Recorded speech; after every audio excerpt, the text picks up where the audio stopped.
Hi everyone, చాలా రోజుల తర్వాత మళ్ళీ ఇలా మీ ముందు. Welcome back to my channel. నేను స్వప్న. మరో 2 రోజుల్లో 10th క్లాస్ ఎగ్జామ్స్ జరగబోతున్నాయి కదా.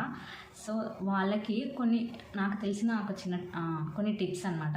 ఖచ్చితంగా ఇవి పాటిస్తే వాళ్ళు పెట్టుకున్న గోల్స్ అయితే రీచ్ అవ్వగలుగుతారు. సో ఏంటంటే, ఇప్పటి వరకు చదివిందంతా అయిపోయింది. ఇంకా ఇప్పుడు హరీబరీ గబరా తర్వాత ఇది రావో అవి రావో అని అలా చదవడానికైతే ఏమీ లేదు. ఇంకా అయిపోయింది. జస్ట్ 1 year నుంచి చదివి నేర్చుకున్నదంతా కూడా అదంతా ఇప్పుడు జస్ట్ అలా రివిజన్ చేసుకోవాలంతే. సో రివిజన్స్ కూడా జరిగిపోయాయి కదా. సో ఇంకా పాటించవలసిన కేవలం కొన్ని నియమాలు మాత్రమే.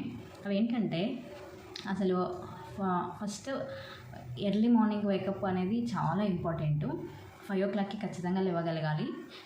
తర్వాత సెకండ్ పాయింట్ కూడా, నైట్ కూడా లేట్ నైట్స్ కూడా అసలు లేట్గా పడుకోకుండా ఉంటే చాలా మంచిది. మైండ్ఫుల్ నిద్ర అంటారు, స్లీపింగ్ అసలు చాలా బాగుంటుంది. నిద్ర సరిపోలేదన్న ఇది ఉండదు. తర్వాత చికాకు అలాంటివి కూడా ఉండవు. హ్యాపీగా సరిపోతుంది నిద్ర. అలాగే ఇంకా మెయిన్గా ఫుడ్ కూడా, morning breakfast, afternoon lunch and dinner ఇవి చాలా బ్యాలెన్స్డ్గా ఉండాలి. అంటే లైట్గానే ఉండాలి, హెవీగా తీసుకోకుండా మంచిగా బ్యాలెన్స్డ్గా ఉంటే సరిపోతుంది. వీటిలో ఏది స్కిప్ చేయొద్దు.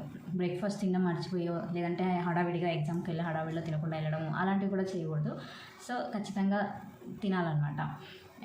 ఇంకా నెక్స్ట్ వచ్చేసి, ఏదో ఎగ్జామ్ రాసామో వచ్చామో హడావిడికి ఆకలేసి ఎలాంటి ఫీల్ ఉన్నా కూడా ఇంట్లో మంచిగా చేసి పెట్టిన ఫుడ్ తీసుకోవడం చాలా మంచిది. ఆ ప్రాసెస్లోనే బయట జంక్ ఫుడ్ తిని, లేదంటే బిర్యానీస్కి అలాంటివి అయితే అసలు వెళ్ళకూడదు. ఎందుకంటే ఈ టైంలో అసలు హెల్త్ అనేది చాలా ఇంపార్టెంట్. సిక్ అవ్వకుండా అయితే 100% చూసుకోవాల్సిన బాధ్యత పేరెంట్స్ అండ్ మీది కూడా, స్టూడెంట్స్ది. ఖచ్చితంగా సిక్ అవ్వకూడదు. చాలా నష్టపోతారు సిక్ అయితే మాత్రము. సో ఇంకా ఎగ్జామ్స్ టైంలో ఎలాంటి టెన్షన్ లేకుండా, ఫస్ట్ ఆఫ్ ఆల్ అసలు ఎగ్జామ్కి వెళ్ళే ముందు కానీ, ఎగ్జామ్కి వెళ్ళాక గంటలో వెళ్తా అనగా అలా అయితే అసలు చదవకూడదు. ఇంకా ముందు రోజు చదువుకోవాలి, ప్రిపేర్ అయి ఉండాలి అంతే.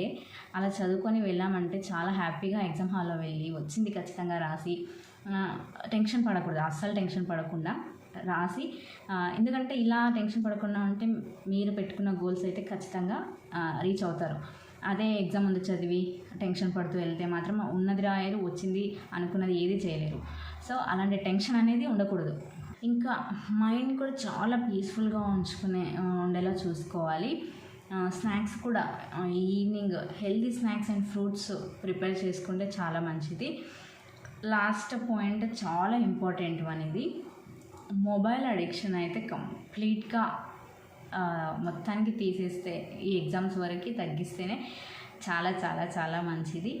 ఖచ్చితంగా మీరు అనుకున్న గోల్స్ అయితే రీచ్ అవ్వాలని కోరుకుంటూ, అందరికీ all the best. 10th class exams రాసే ప్రతి స్టూడెంట్కి నా తరపున ఆల్ ద బెస్ట్. జై శ్రీరామ్.